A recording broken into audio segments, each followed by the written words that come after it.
It's one of the most iconic fighters of the Second World War. But how good was the Spitfire, really? Today we're going to tell the full story, how it helped save Britain in its darkest hour, fought across the world, and even went toe-to-toe with Japanese Zeros over the Pacific. By the summer of 1940, Britain was staring down what looked like certain invasion. Nazi Germany had steamrolled through most of Western Europe in just a matter of weeks. France fell faster than anyone had expected, and suddenly the entire western coastline of Europe was under German control. What followed was the desperate evacuation at Dunkirk. Hundreds of thousands of British and Allied troops barely escaped across the Channel, but they left behind most of their tanks, trucks, and heavy weapons. The British army was saved, but almost completely unarmed. Now Britain had to brace for what seemed inevitable. The Luftwaffe was coming, and a seaborne invasion could follow at any moment. The Royal Air Force was in no shape for what was coming. It had lost planes and crews in France, and it was still flying a mix of older and outclassed fighters. German Messerschmitt 109s were fast, well-armed, and already hardened by combat. British squadrons, meanwhile, were flying biplanes like the Gloucester Gladiator and the more modern Hawker Hurricane. The Hurricane could take a beating and still bring its pilot home, but it wasn't as fast or nimble as the German fighters. And then there was the Spitfire. At first, the RAF was reluctant to commit its newest fighter to the front lines. In the early battles over France, it was the Hurricanes that went in first. But when the Luftwaffe turned its full force toward Britain, that caution ended. The Spitfires were sent into action. German bombers and fighters came in wave after wave, first going after radar stations and airfields, then factories and cities. It was relentless. Britain's ability to keep fighting came down to what could stay in the air.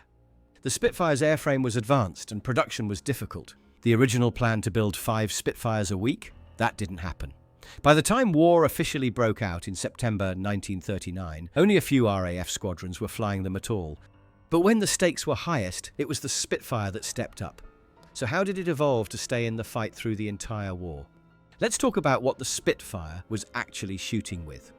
The original plan was simple. Each Spitfire would carry 8 .303 caliber Browning machine guns. That might not sound like much by today's standards, but at the time, that kind of firepower was considered enough for an interceptor. The problem was, early on, there just weren't enough Brownings to go around. So many of the first Spitfires rolled out with only 4 guns, and the other 4 were added later once production caught up. But even once they had all 8 guns mounted and working, problems started showing up right away. First, the RAF's version of the Browning had been modified to fire from an open bolt.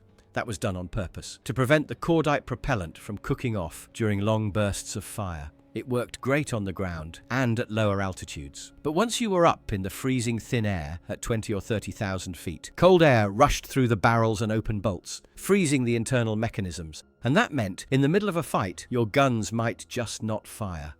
Supermarine eventually fixed it. Their engineers routed hot air from the engine's radiator directly into the gun bays. Then they added internal bulkheads to trap the heat and keep it circulating around the guns. On top of that, they doped red fabric patches over the gun ports to keep out moisture and dirt. Those patches would blow off the moment the guns were fired. But even with fully working guns, the results in combat weren't great. Pilots found that bringing down enemy planes took an enormous amount of ammunition. On average, it took 4,500 rounds to shoot down a single aircraft. And with only 350 rounds per gun, a pilot had about 15 seconds of total firing time before they were out. And then there was the issue of caliber. The .303 rounds just didn't pack enough punch, especially against larger or more rugged enemy planes. American fighters, by comparison, were already using .50 caliber guns that had far better stopping power. There was also a big problem with accuracy. Because the Spitfire's guns were mounted across the wings, they didn't all hit the same point at same distance. Even if the pilot had perfect aim, the bullets spread out too wide, especially beyond 100 meters. That meant a burst of fire might land just 1 or 2 hits, and if those didn't hit something critical, the enemy fighter was still in the air. It was obvious something had to change. The RAF started trialling Spitfires fitted with 20mm Hispano cannons. At first, these were mounted sideways in the wings with large drum magazines, which caused more problems. The drums limited the ammo capacity, the fit required big blisters on the wings that messed with airflow, and the cannons jammed constantly. But engineers kept working on it. A new feed mechanism was developed, the guns were repositioned, and over time the Hispano cannon became a reliable part of the Spitfire's arsenal. It was often paired with 4 303s, or in later marks with 2 50 caliber machine guns. The Spitfire's armament, like much of the aircraft itself, was a constant work in progress. Engineers and pilots kept pushing the design, solving one problem at a time, and slowly but surely the Spitfire became a machine that could take on faster, tougher, and more dangerous opponents and still win. One of the first things you notice about the Spitfire is that iconic elliptical wing. That shape reduced drag and gave the plane excellent lift, which helped it turn tighter than most of its opponents. In a dogfight, that mattered a lot. At its heart was the Rolls-Royce Merlin engine. Early versions were already putting out over 1,000 horsepower, and later marks would push that up past 1,400. That gave the Spitfire a top speed of around 370 miles per hour, which meant it could hang with the best fighters of its generation. And it had a very distinctive growl when it flew, something a lot of pilots never forgot. But even with all that going for it, the Spitfire still had some challenges. See, the German Messerschmitt Bf 109 used fuel injection. That meant the engine kept working, even during negative Gs. The Spitfire's Merlin engine, on the other hand, still ran on a carburetor system. Sounds like a flaw, right? And in some ways it was. But it was also a trade-off that came with real benefits. Here's how it worked. The Merlin pulled fuel in before it hit the supercharger, and when it did, the fuel would evaporate. That evaporation cooled the intake air by about 25 degrees Celsius. Cooler air made the supercharger more efficient, which meant more power, especially at high altitudes. So, in level flight or when climbing, the Merlin had a real edge. The problem showed up in a dive. When a pilot shoved the stick forward to chase a target or break away, that sudden negative G would either flood the carburetor or starve it completely. The engine would stall or cough just when you needed it most. Meanwhile, German pilots in their 109s had no such issue. They'd just dive away clean and fast. British pilots eventually figured out a workaround. Instead of nosing over straight away, they would roll the plane halfway, invert it, and then pull down into a dive. That kept positive Gs on the fuel system. Still, it was a huge problem until a solution came from an engineer named Beatrice Schilling. She designed a simple metal washer that went into the fuel line. It limited how much fuel could rush through under pressure. It didn't solve everything, but it did stop the carburetor from being overwhelmed, and now Spitfires could finally follow their targets into a dive without choking. Thanks to radar, British squadrons had early warning, so when a raid came in, slower Hurricanes would go after the bombers, while Spitfires hunted the escorts in savage close-quarters dogfights. Spitfires were also intercepting V-1 flying bombs. Most were shot down, but in some cases, when a pilot ran out of ammo, they had to improvise. In one of the riskiest moves ever attempted, some Spitfire pilots would gently nudge the V-1 with their wingtip, just enough to flip the rocket off balance and crash it before it could reach civilians. By the time the 4-month battle was over, the Luftwaffe had lost more than 1,700 aircraft and a huge number of its most experienced fighter pilots. Britain had lost around 1,250, but the line had held. Hitler's plans for Operation Sea Lion, the invasion of Britain, were shelved and eventually dropped completely.